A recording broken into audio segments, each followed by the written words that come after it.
اس آیت پر اب نگاہ کو مرتکز کیجئے، انسان کا خسارہ کیا ہے؟ دیکھیے، سب سے پہلے میں آپ کی توجہ دلاؤں گا، ذرا آنکھیں کھول کر قلب حساس کے ساتھ نوع انسانی کا مشاہدہ کیجئے، کیسے کیسے دکھ، کتنی تکلیفیں، کتنی محنت، کتنی مشقت ہے جو ہر انسان کا مقدر۔ قرآن مجید میں ایک مکمل سورت ہے، سورت البلد، اس میں اللہ تعالیٰ نے متعدد قسمیں کھا کر ایک بات کہی، لا اقسم بہذا البلد وانت حل بہذا البلد ووالد وما ولد لقد خلقنا الانسان فی کبد۔ ہم نے انسان کو مشقت ہی میں پیدا کیا، یہ مشقت ہر انسان کا مقدر ہے۔ لوگ گھروں کو چھوڑ کر آئے ہوئے ہیں، کہاں کہاں انسان جاتا ہے، یہ اس دنیا میں محنت اور مشقت۔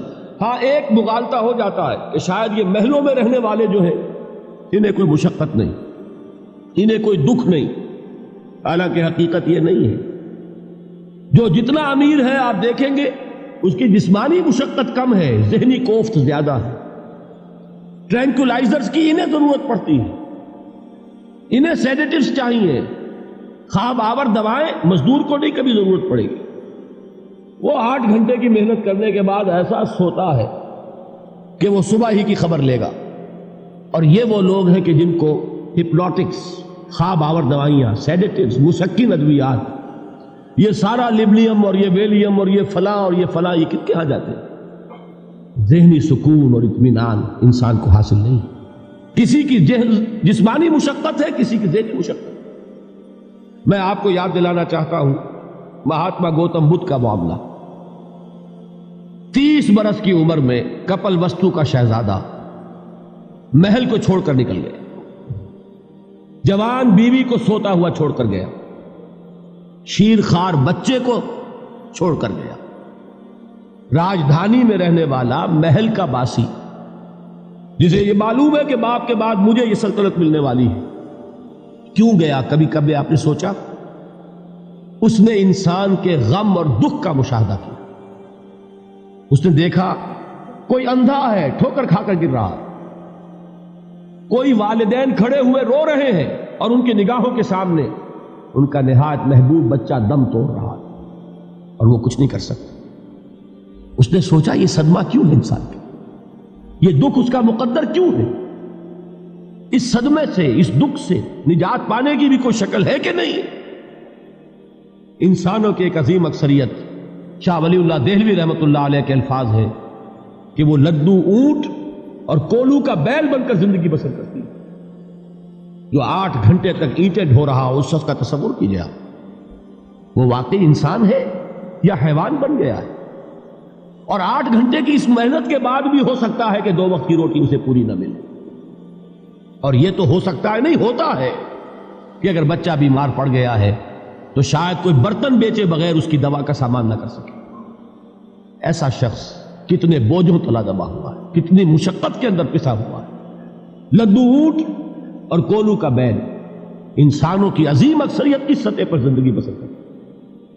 لیکن آپ کو معلوم ہے کہ کولو کے بیل کے لیے مشقت ہی مشقت ہے، اس کے احساسات یہ نہیں ہیں جو کہ ان سے انسان کو جو صدمہ پہنچتا ہے۔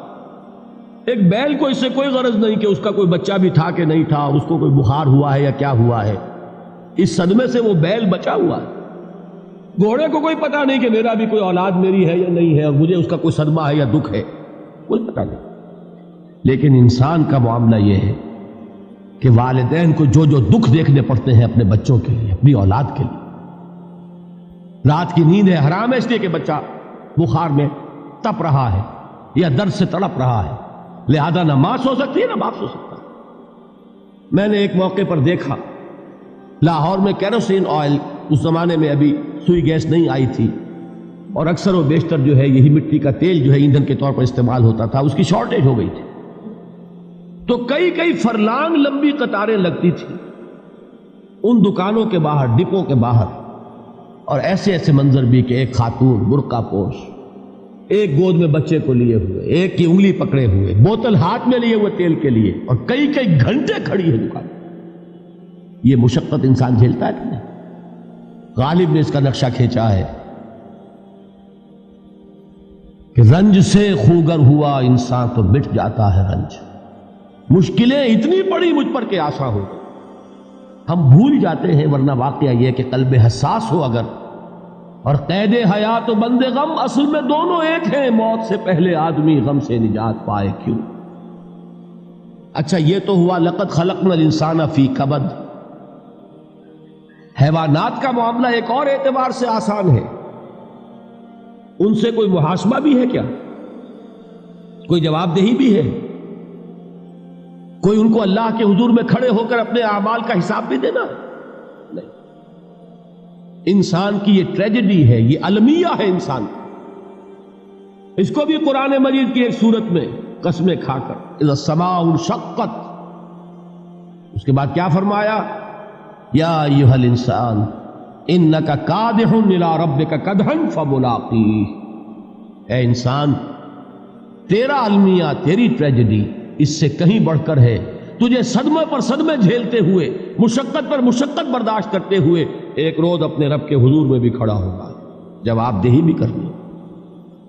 اس دن کے حساب سے، اس دن کے احساس سے جو بڑے بڑے ہماری امت کے عظیم جو گلے سرسبد ہیں، ان کا یہ حال آپ نے پڑھا ہوگا. حضرت ابوبکر صدیق رضی اللہ تعالی عنہ وہ ایک عجیب کیف کے عالم میں فرمایا کرتے تھے، کاش میں درختوں پر چہچہاتی ہوئی چڑیا ہوتا جس سے حساب کتاب نہیں ہوگا. کاش کہ میں گھاس کا تنکا ہوتا جو آج ہے اور کل آگ میں جلا دیا جاتا، ختم ہو جاتا، اس سے محاسبہ کوئی نہیں. وہ جس کے احساس سے کہ حضرت عمر جو ہے اپنے انتقال کے وقت سخت بے چین تھے. ان کے بیٹے حضرت عبداللہ ابن عمر رضی اللہ تعالیٰ عنہما نے ان کا سر جو ہے وہ اپنے زانوں پر رکھ لیا تو کہا نیچے ڈال دو. ایک عجیب بے کلی اور بے چینی. انہوں نے کہا ابا جان آپ کیوں پریشان ہیں؟ آپ تو عشرہ مبشرہ میں سے ہیں. آپ کو تو اللہ تعالیٰ نے جنت کی بشارت حضور کے ذریعے سے اس دنیا میں دی. حضرت عمر فرماتے ہیں کہ خدا کی قسم اگر قیامت کے دن عمر برابر سرابر پر چھوٹ گیا تو بہت بڑی کامیابی تصور. یہ احساس جن کو ہوتا ہے. حضرت علی کا حال کیا ہوتا ہے؟ ابھی جو آپ نے حافظ صاحب سے سنا، یہ حضرت علی کا معاملہ ہے کہ ایک تیر پیوست ہو گیا تھا، کسی طرح نکل نہیں رہا تھا. حضرت علی نے فرمایا کہ اچھا چھوڑو مجھے، میں نماز کی نیت باندھتا ہوں. نماز کی نیت پڑھتے تھے تو لرزتے تھے، کانپتے تھے. کس کے سامنے کھڑا ہوں اور کس کے سامنے مجھے ایک دن جواب دہی کے لیے کھڑا ہونا ہوگا. لن تزولا قدم ابن آدم، حضور نے خبر دی ہے ابن آدم کے قدم ہل نہیں سکیں گے. جیسے مجرم کھڑا ہوتا ہے کٹہرے کے اندر، اس کٹہرے میں سے ہل نہیں سکو گے حتی یسأل عن خمس، جب تک کہ 5 چیزوں کا حساب نہ لے لیا جائے. وہ 5 چیزیں کیا ہیں؟ کان کھول کر سنیے.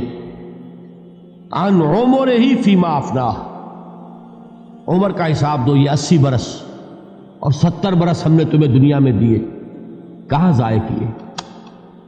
وعن شبابہ فیما ابلاہ، اور خاص طور پر جوانی کا دور، امنگوں کے دن، ولولے ہوتے ہیں، قوت ہوتی ہے، توانائی ہوتی ہے، آدمی چلتے ہوئے زمین پر پاؤں مارتا ہے، قوت جو ہے وہ اپنا اظہار چاہتی ہے. یہ جوانی کہاں گلائی؟ حساب دو، ایک ایک لمحے کا حساب دو. وَعَن مَالِهِ مِنْ أَيْنَ اكْتَسَبَهُ وَفِيمَا أَنْفَقَهُ، ایک ایک پائی کا حساب دو. مال کا کہاں سے کمایا تھا، حلال سے کہ حرام سے، اور کہاں خرچ کیا تھا، گل چھروں میں، عیاشیوں میں، یا نیکی کے کاموں میں، ادائے حقوق اللہ کے دین کے لیے. 4 سوال ہو گئے. 2 زندگی کے بارے میں، ایک زندگی پوری بحیثیت مجموعی کہاں کس کام میں لگائی، اور خاص طور پر شباب کا دور کہاں لگایا. 2 سوال مال کے بارے میں، کمایا کہاں سے، حلال سے کہ حرام سے، جائز سے کہ ناجائز سے، خرچ کہاں کیا. اور آخری سوال وعما عمل فیما علم، جو علم حاصل کیا تھا اس میں عمل کتنا کیا. علم کے انبار لگاتے چلے گئے اور عمل کے آغاز کی بھی نوبت نہ آئی. یہ علم جو ہے یہ اس روز سب سے بڑا وبال بن جائے گا. انسان اتنا علم اور عمل کچھ نہیں، بجائے کہ کریڈٹ کا ذریعہ بنے یہ الٹا ڈیبٹ کا کھاتہ بن جائے. یہ جواب دہی کا احساس ہے کہ جس کی وجہ سے انسان کی ٹریجڈی جو ہے وہ دوہری ہے. کوئی حیوان اتنے بوجھ تلے نہیں. مشقت کی، محنت کی، اس زندگی میں ختم ہوئے، اس کے بعد کوئی محاسبہ نہیں. اس کو بھی غالب نے خوب کہا ہے کہ اب تو گھبرا کے یہ کہتے ہیں کہ مر جائیں گے، اور مر کے بھی چین نہ پایا تو کدھر جائیں. یہ ہے وہ ہیومن ٹریجڈی